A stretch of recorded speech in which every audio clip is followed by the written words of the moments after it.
صدري ويسر لي أمري واحلل عقدة من لساني يفقهوا قولي صدق الله العظيم.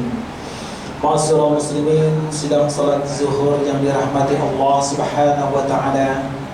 Tidak henti-hentinya kita mengucapkan puji dan syukur bagi Allah yang telah memberikan kekuatan lahir dan batin.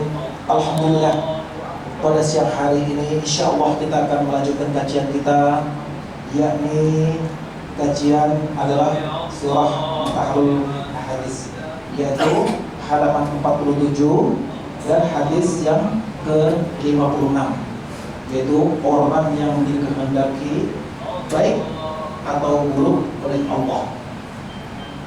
Salawat dan salam tak lupa kita aturkan kepada beliau Rasulullah SAW, terutama kepada para keluarganya, kepada para sahabatnya, termasuk kita semuanya. Mudah-mudahan yaumul qiyamah mendapat syafaatnya, amin. Bapak Ibu yang kami hormati, sekarang kami informasikan, alhamdulillah, insya Allah kajian kita akan bertambah satu waktu lagi. Jadi kita lengkap 5 hari berturut-turut, insya Allah, termasuk khutbah Jumat, berarti lengkap ada kajian Senin, Selasa, Rabu, Kamis, alhamdulillah. Mudah-mudahan apabila Bapak Ibu sekalian ada waktu, mohon supaya menyempatkan waktu. Dan seperti biasa Ustaz, nanti kira-kira 5 menit untuk dikasih waktu sesi baca. Fadhil. Assalamualaikum warahmatullahi wabarakatuh. Waalaikumsalam. Bismillahirrahmanirrahim. La yasuku khaira ilallah. Bismillahirrahmanirrahim. La yasrifu su'a ilallah. Bismillahirrahmanirrahim. Makana min ni'matin faminallah. Bismillahirrahmanirrahim. La hawla wa la quwwata illa billahil aliyyil azim. Alhamdulillah, alhamdulillah bi ni'matihi tatimmus shalihat. Asyhadu an la ilaha illallah wahdahu la syarika lah wa asyhadu anna Muhammadan abduhu wa rasuluh. Allahumma shalli wa sallim wa barik ala sayyidina Muhammadin wa ala alihi wa sahbihi ajma'in.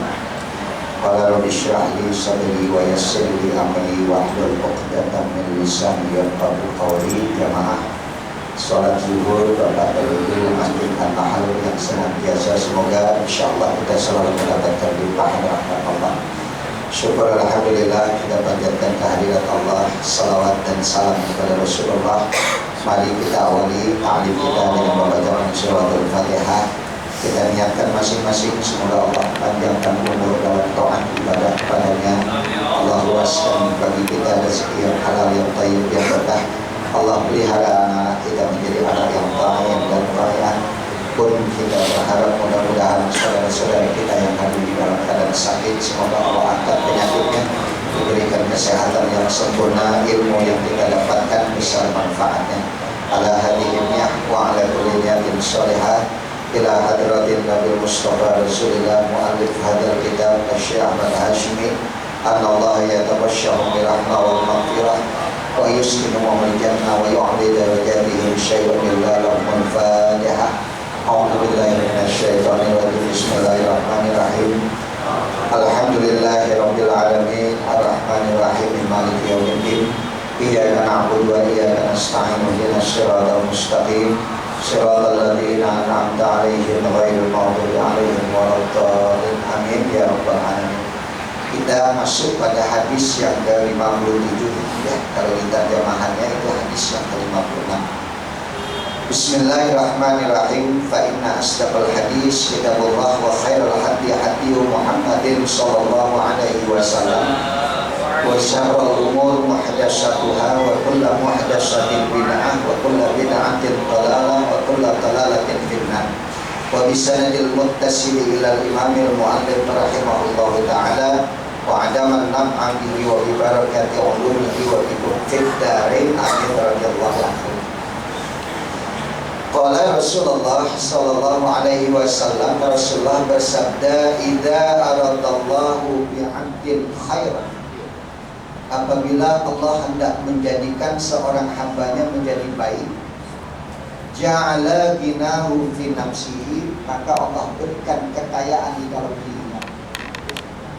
Wa tuqahu fi qalbihi, dan bukan sekedar kekayaan tapi diberikan ketakwaan di dalam hatinya. Kebalikannya, wa idza aradallahu bi'abdin syarran, maka apabila Allah hendak menjadikan seseorang itu menjadi buruk, ja'ala faqrahu baina 'ainaihi, maka Allah jadikan kefakiran pada kedua belah matanya. Hadis riwayat Hakim an Abi Hurairah. Abu Hurairah nama aslinya Abdurrahman As-Sakhar. Dia salah satu sahabat Nabi yang banyak mengikuti Rasulullah, termasuk Anas bin Malik. Nama aslinya itu Abdurrahman As-Sakhar, tapi karena dia cinta kepada kucing, maka dinamakan Bapak Abu Hurairah. Kalau Anda berangkat umrah di Mekah, itu ada namanya Masjid Abu Hurairah atau Masjid Kucing. Ini riwayat dari beliau. Kita coba kita lihat, kita kaji. Rasulullah bersabda, apabila seseorang akan dijadikan menjadi hamba yang baik, maka yang pertama diberikan kekayaan di dalam dirinya, hatinya. Jadi dia merasa tidak pernah kurang, dia merasa cukup apa yang sudah Allah berikan. Ini menjadi kebiasaan kita, kan selalu melihat yang punya orang, selalu melihat milik orang. Kita tidak melihat kekayaan yang Allah berikan terhadap diri kita, termasuk kesehatan. Kemudian Allah berikan kepada kita ketenangan. Kita selalu mengukur kekayaan itu dalam bentuk-bentuk materi. Padahal sekali lagi banyak kenikmatan yang sudah Allah berikan yang bukan hanya berbentuk materi, dan itu lebih daripada materi. Nilainya lebih daripada. Coba saya tanya sekarang, mendingan mana kaya penyakitan, miskin sehat? Pasti saya paham. Coba Anda bisa bayangkan kalau dikasih kaya kemudian sakit, gak nikmat. Tapi dikasih miskin sehat, nikmat. Lebih nikmat lagi dikasih kekayaan tapi sehat. Maka sekali lagi, jangan mengukur kekayaan itu hanya dalam bentuk-bentuk materi. Maka yang dimaksud dengan hadis ini adalah apabila seseorang akan dijadikan baik oleh Allah, maka diberikanlah rasa kaya dalam diri, cukup dalam diri. Dan ada hadis Nabi yang indah sekali, Pak. Wa may yasta'fif yu'iffahu, wa may yastaghni yughnihillah. Siapa yang merasa cukup akan dicukupkan oleh Allah, dan siapa yang merasa dirinya kaya akan dikayakan oleh Allah. Berarti kita bisa mengukur kaya dan cukup itu adanya di mana? Kaya dan cukup itu ada di kita. Maka guru saya pernah menganjurkan dan mengajarkan kepada saya, jangan uber rezeki, uber yang punya rezeki. Gak usah dicari sampai kita lupa ibadah, sampai kita lupa untuk berbuat kebaikan. Carilah yang memberikan rezeki, zat yang maha kaya. Siapa? Allah. Jadi ketika Anda mendekat dengan Allah, ketika Anda mencari Allah, ketika Anda mengubah Allah, maka di situ Anda akan mendapatkan kekayaan dan kecukupan. Udah ditakar, Pak, ada titik kita. Waridkuhun nabi suatu. Semua rezeki manusia itu udah ada takarannya masing-masing. Maka koruptor itu sebetulnya kan rezeki yang belum punyanya sudah diambil duluan. Yang belum hak dia sudah diambil dulu, makanya diputus sama Allah, sudah cukup. Kita yang diambil gak akan berkurang karena Allah maha kaya. Ribuan koruptor, jutaan koruptor di negeri kita ini, kalau memang rezeki kita sudah ditakar sama Allah, sudah cukup buat kita, tidak ada masalah. Maka sekali lagi, orang yang dijadikan oleh Allah menjadi orang yang baik, diberikan kekayaan oleh Allah dalam hidup. Bayangkan Rasulullah itu pada saat perang Khandaq itu, dia mengganjal perutnya dengan 3 batu. 3 hari Rasulullah itu tidak makan. Kalau Anda pergi haji tahun 80-an itu masih bisa ziarah ke Masjid Sab'ah. Masjid Sab'ah itu masjid 7, itu adanya di Mekah, di Madinah. Itu pada saat Madinah akan diserang oleh kafir Mekah. Itu sampai Rasulullah mengumpulkan para sahabat. Rasulullah bertanya, bagaimana strategi kita untuk menghadapi serangan kafir-kafir Mekah. Semua memberikan usul, sampai ada seorang sahabat yang sangat jenius, yaitu Salman Al-Farisi. Beliau memberikan usul, ya Rasulullah, bagaimana kalau kita gali parit sekeliling kota Madinah? Jadi apabila musuh datang, dia terhalang dengan parit, perbekalannya dengan sendirinya akan habis. Maka Rasulullah setuju, maka digalilah. Ketika sedang menggali parit, ada sebuah batu besar yang tidak bisa dipecahkan. Sampai kemudian sahabat menyerahkan urusan ini kepada Rasulullah. Kata Rasulullah, mana kampak yang paling besar? Diberikan kepada Rasulullah. Rasulullah berteriak, Bismillah, Allah Akbar. Diayunkan kampak tadi di atas batu yang besar. Ini batunya bukan batu bacan, Pak. Kalau batu bacan ini berbun semuanya. Batu biasa.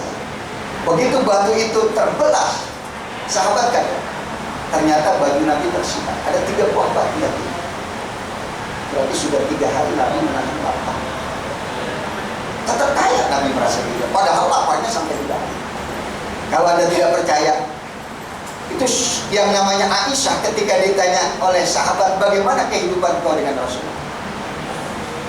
Maka Aisyah menjawab, 1 bulan purnama, 1 bulan purnama, 1 bulan purnama.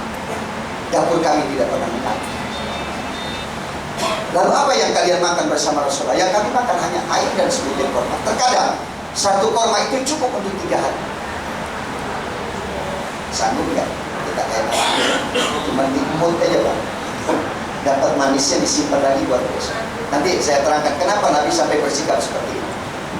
Ketika batu itu terbelah, baju Nabi tersibak, ada 3 batu yang terikat di perut Nabi, mengganjal Nabi dengan 3 batu.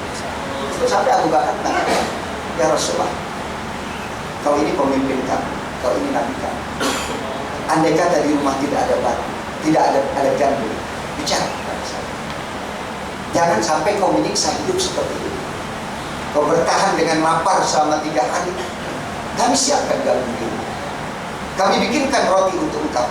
Karena engkau adalah Nabi kami dan engkau adalah pemimpin kami. Apa jawaban Rasulullah? Aku berbuat seperti ini untuk merasakan. Andai kata ada umatku yang lapar, aku lebih dulu merasakan. Andai kata ada umatku yang menderita, aku lebih dulu menderita daripada umat. Itu yang dikatakan dalam Al-Quran, laqad ja'akum rasulun min anfusikum azizun 'alaihi ma. Merasakan betul apa yang dirasakan oleh umat. Makanya Pak, Rasulullah dengan nabi-nabi yang lain, Nabi Sulaiman, Nabi Musa sangat berbeda. Rasulullah selalu menunjuk sisi kemanusiaannya, humanismenya itu ditunjukkan.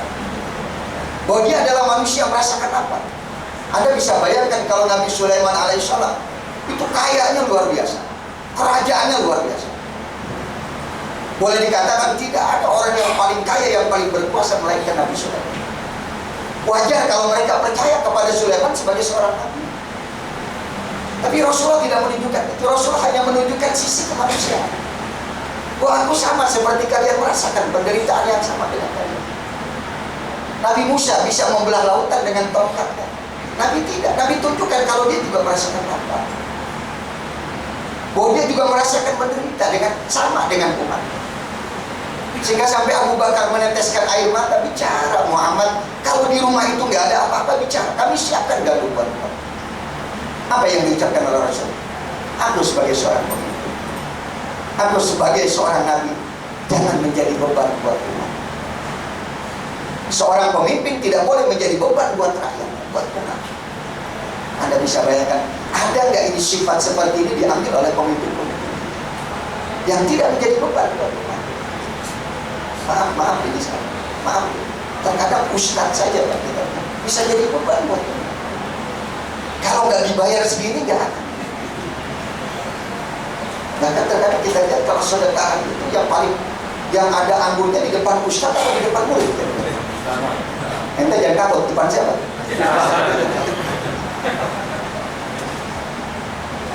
Rasulullah tidak menunjukkan. Rasulullah ingin sama dengan umat. Sampai Jabir ngelihat Nabi mengganjal perutnya dengan batu, dia pulang. Dia tanya istrinya, "Aku ada makanan apa di rumah yang bisa dimakan?" Memang kenapa? Rasulullah sudah 3 hari mengganjal perutnya dengan batu. Tidak ada makanan, ada kambing. Dia suka sendiri kambing. Kita bikin gulai kambing, barangkali Rasulullah suka dengan gulai kambing. Bikinlah gulai kambing. Selesai dimasak gulai kambing, maka Jabir menghadap kepada Rasulullah, "Ya Rasulullah, kami mengundang engkau makan di rumah. Istriku sedang masak gulai kambing sudah. Tapi mohon maaf ya Rasulullah, jangan banyak-banyak bawa sahabat. Cukup 40 saja. Kambingnya ini nggak terlalu besar ya Rasulullah, cukup 40. Pak, bayangkan Nabi berdiri Pak di atas batu besar.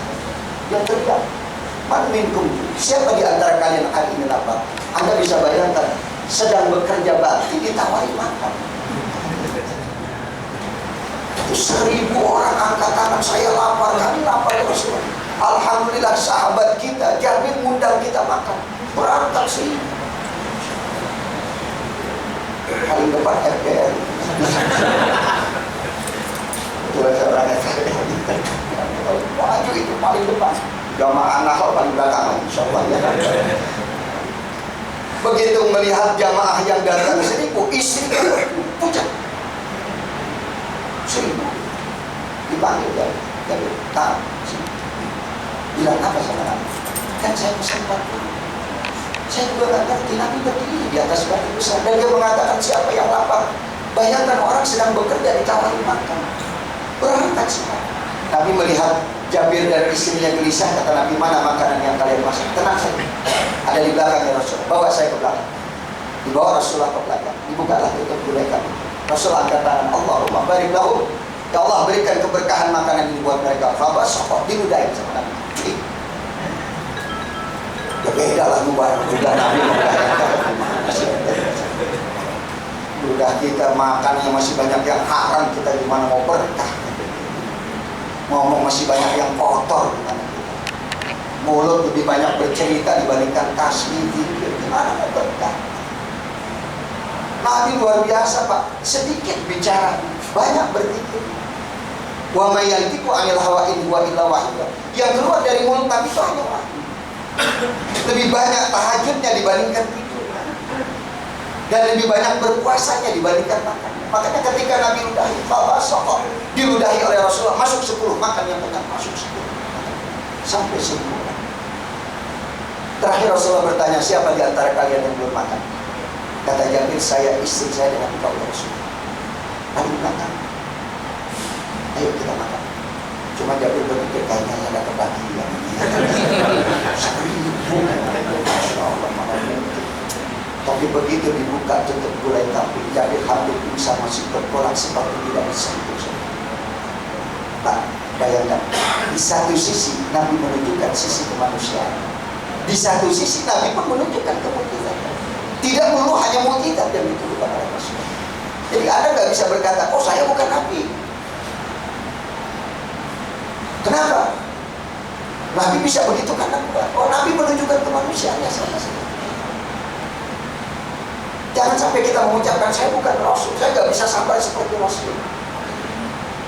Kalau kita nggak bisa sabar seperti Rasul, kenapa Nabi sampai mengeluarkan statement? Ibtagul rib'ah, carilah kemuliaan di sisi Allah.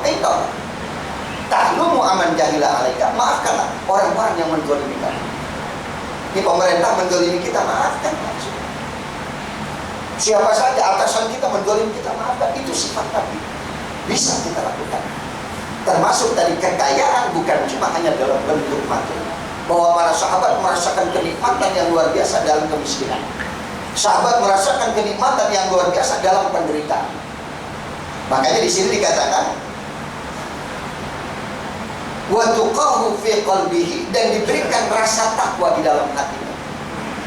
Dia merasa dirinya kaya dan ketakwaannya itu betul-betul ada. Jadi sekali lagi, jangan cuma melihat materi. Banyak kenikmatan yang tidak bisa kita nilai dari Allah Subhanahu wa Ta'ala, yang kita nggak bisa tahu.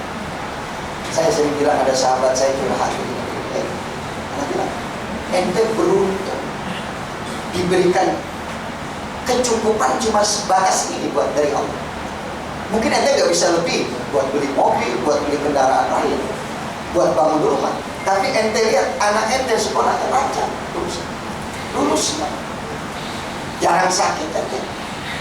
Allah berikan ente masih bisa ibadah. Apa itu bukan kekayaan yang Allah berikan? Apa itu bukan nikmat? Maka dalam surah Ar-Rahman berkali-kali Allah bertanya, Fabi ayyi ala, nikmat apa lagi yang kamu rasakan? Anda yakin ya kalau Anda hari ini kaya? Anda hari ini diberi diberikan kekayaan yang luar biasa. Anda mendapatkan dunia yang luar biasa. Anda bisa sholat berjamaah, Anda bisa bersilaturahim. Bahkan tadi pengurus mengatakan ada tambahan satu lagi, harian untuk kita mengkaji. Di tengah kesibukan yang sangat luar biasa mencari nafkah untuk anak dan istri kita, kita mendapatkan kekayaan ilmu yang didapatkan di masjid kita. Ini kita harus bersyukur kepada Allah SWT. Tidak semua orang dan tidak semua perusahaan, tidak semua gedung bisa mendapatkan pencerahan setiap sumur seperti ini. Jadi jangan selalu mengukur orang itu dengan ukuran materi. Sudah paham? Ini orang yang baik akan dibentuk oleh Allah seperti ini. Yang kedua kata Nabi, idza aradallahu bi'abdin syarran. Nah ini paling bahaya. Apabila seseorang itu akan dibentuk oleh Allah menjadi orang yang jahat, yang tidak baik, maka gejala yang pertama yang ada pada dirinya adalah ja'ala faqrahu baina aini. Allah jadikan kefakiran pada kedua belah mata. Allah jadikan kefakiran pada kedua belah mata. Selalu dia merasa kurang, selalu merasa tidak cukup. Itu ciri-ciri orang itu akan menjadi orang yang tidak baik, sehingga rasa syukur itu hilang pada dirinya. Bagaimana kita bersyukur dengan nikmat Allah? Bisa bersyukur. Nabi Allah Daud mengatakan, ya Rabb, bagaimana saya bisa bersyukur dengan nikmat-Mu, sedangkan rasa syukur saja sudah merupakan. Tidak semua orang bisa bersyukur. Ketika kita bisa bersyukur dengan Allah, itu sudah merupakan nikmat. Wa qalilan ma tashkurun, sedikit sekali orang-orang yang pandai bersyukur. Nah kalau orang yang jahat, yang Allah katakan dibentuk menjadi manusia yang jahat, selalu tidak punya rasa syukur. Di kedua belah mata dijadikan kefakiran. Ya, Anda jangan punya sifat seperti ini. Robah kalau misalnya kita ada sifat kurang terus, fakir terus. Saya sering mengatakan kalau jadi orang kaya nggak kelihatan kaya, jadi orang miskin nggak kelihatan susah, jadi pejabat nggak kelihatan berkuasa, kemudian jadi pegawai rendahan jangan kelihatan rendah dirinya. Ukuran kenikmatan, ukuran kemuliaan bukan manusia yang menilai, tapi siapa? Manusia. Siapa sih yang paling berkuasa di hidup ini? Di perusahaan. Sama Nabi Sulaiman gak ada apa-apanya. Maka nanti Nabi Sulaiman menjadi hujah buat orang-orang yang berkuasa, yang kaya tapi sombong. Bandingkan dengan Nabi Sulaiman, gak ada apa-apanya. Nabi Sulaiman, Pak, Masya Allah, istananya dibangun oleh jin, Pak. Itu seluruh mutiara digali dari laut. Bukan pakai lumut Aceh aja, pandan aja, Pak, atau baja aja, itu mutiara. Gak apa-apa. Sekarang kita lihat, Masya Allah, luar biasa kesombongan-kesombongan manusia yang kekayaan kekuasaan. Kalau ada orang yang susah dan miskin menderita, Nabi Ayub menjadi hujah buat mereka. Anda sudah susah, nggak mau ibadah kepada Allah, lihat Nabi Ayub. Puluhan tahun dia merasakan sakit, habis akal. Tapi nggak goyah imannya, tetap dia ibadah. Anaknya meninggalkan, istrinya meninggalkan, tapi tetap dia istiqomah, tetap tidak goyah. Dia telah tetap ibadah kepada Allah. Kita baru dikasih susah sedikit aja lupa. Cuma kadang-kadang biasanya terbalik, Pak. Kalau lagi kaya lupa, lagi senang lupa, lagi miskin. Wah, kalau lagi miskin baru berdoa, ya Allah, ya Allah. Kata malaikat, tumben baru berdoa suaranya ya. Ini kemana? Oh, dilihat lagi susah. Maka biasakan ketika kita dalam keadaan senang, kita berdoa kepada Allah. Nanti dalam keadaan sulit, suara kita sudah dihafal oleh para malaikat. Kata malaikat, oh ini dulu yang senang hidupnya, sekarang susah. Ya Allah, orang ini waktu lagi senang luar biasa, saudara. Sekarang di dalam keadaan susah, ya Allah, kabulkan apa yang dia minta, apa itu. Makanya maaf Pak, ini kalau saya punya guru pernah mengatakan, kalau ada orang yang susah hidupnya, miskin hidupnya, dia rajin ibadah, Allah tidak akan kayakan. Allah tidak akan berikan kesenangan. Nah, senang, kaya, rajin ibadah, Allah tidak akan berikan kesenangan kekayaan. Kenapa? Kalau dikasih kesenangan kekayaan, berhenti dia ibadah. Makanya ente beruntung ya, dikasih senang, susah, tapi masih ibadah. Gak bakal dikayakan sama Allah. Kalau ente diberikan kekayaan, ente lupa. Maka Allah itu memberikan kebaikan itu dengan berbagai macam cara. Begitu pula orang yang rajin bersedekah, Dia kaya raya, dia senang hidupnya, tapi dia rajin ibadah, rajin sedekah. Allah tidak akan miskin.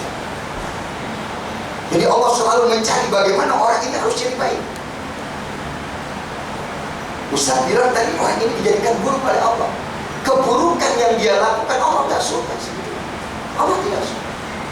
Jadi takdir Allah itu, orang itu baik dan buruk, dua-duanya datang dari Allah. Tapi ketika takdir keburukan itu terjadi pada seseorang, Allah sebetulnya tidak suka. Tapi dia tidak mau merubah hidupnya. Maka teruslah keburukan yang dia lakukan. Tolong pahamin ucapan saya, Pak. Keburukan dan kebaikan datangnya dari sana. Kita nggak bisa mengalah. Tapi yang bisa merubah keburukan menjadi baik siapa sih? Keburukan jadi baik kita, kebaikan jadi buruk kan? Maka kita berusaha tadi bagaimana menjaga kebaikan yang sudah ada pada diri kita tetap berlanjut sampai akhir. Selalu kita berdoa, ya Allah, ya Allah, ya Allah, ya Muslim, ya matikan saya. Takarannya siapa? Bukan sekarang. Takaran hidup bukan sekarang. Nanti ujung. Gak bisa menilai manusia sekarang. Oh, dia sukses, dia berhasil. Nanti saat dia wafat, bagaimana kondisinya? Apakah husnul khatimah? Apakah su'ul khatimah? Ya, jangan nilai sekarang. Oh, Ustaz Haji Mustafa ini hebat, ini nanti ujungnya. Bisa nggak mempertahankan istiqamah? Anda juga bisa mempertahankan ibadah kita. Sulit, Pak. Satu hari berapa kali kita minta kepada Allah? 17. Ihdinas ya Allah, tunjukkanlah kepada kami jalan yang lurus. 17 terus kita takut, Pak. Setan itu Masya Allah, bagaimana dia berusaha jangan sampai kita tetap bisa beribadah kepada Allah. Bagaimana dia selalu membuat kita menjadi terpuruk. Makanya kan ada 4 golongan manusia. 1, dilahirkan dalam keadaan mukmin, hidup dalam keadaan mukmin, mati dalam keadaan kafir. Ada yang dilahirkan dalam keadaan kafir, hidup dalam keadaan kafir, mati dalam keadaan kafir. Ada yang lahir dalam keadaan musyrik atau mukmin, hidup dalam keadaan musyrik dan mukmin, mati dalam keadaan kafir. Ini yang kita lakukan. Tapi ada manusia yang dilahirkan dalam keadaan kafir, hidup dalam keadaan kafir dan mati dalam keadaan musyrik. Ini cakep. Dapat hidayah dari Allah. Kita dilahirkan muslim dan mukmin. Bagaimana hidup dengan kemusliman kita, kemukminan kita, dan bagaimana nanti kita mati tetap membawa iman. Maka nanti insya Allah, Pak, selama masih ada iman sebesar darah, pasti kita akan dimasukkan ke dalam surga. Tapi kalau sudah tidak ada iman, insya Allah, ini kita ngeri. Kiamat sudah semakin dekat. Iqtarabatis sa'ah. Apabila sudah datang hari kiamat, maka manusia illa ala dunya hirsam, ala dunya illa hirsam. Ini anda lihat Mekah kemarin kena apa namanya, salju. Salah satu ciri-ciri kiamat kata Nabi adalah disuburkannya kembali Timur Tengah. Disuburkan kembali. Anda bayangkan nggak pernah ada sejarah itu yang namanya Timur Tengah itu musim salju. Baru kemarin sahabat saya kirim gambar musim salju. Gak pernah ada sejarah. Indonesia aja gak pernah musim salju. Itu kan lebih panas kan musim salju. Bisa jadi nanti terjadilah kesuburan di tanah Timur Tengah. Nah itu adalah ciri-ciri kiamat. Nah kiamat yang ciri-cirinya ada pada diri kita apa? Kesalahan. Tanda-tanda hari kiamat adalah ketika bersemayam pada diri kita sifat kesalahan terhadap dunia. Maka kiamatlah rumah tangga kita. Hancurlah rumah tangga kita. Kalau sudah terhadap dunia kita serahkan. Istri kerja, suami kerja, gak pernah cukup. Bayangkan, istri kerja, suami kerja, gak pernah cukup. Kenapa? Jauh dari Allah. Kalau Anda dekat kepada Allah dicukupkan. Padahal anak gak banyak, cuma 2, tapi selalu merasa kurang. Karena keserakahan terhadap dunia itu gak pernah rasa cukup. Sampai lupa untuk ibadah, sampai lupa untuk ngaji, sampai lupa untuk berbuat kebaikan. Dari pagi ketemu malam, ketemu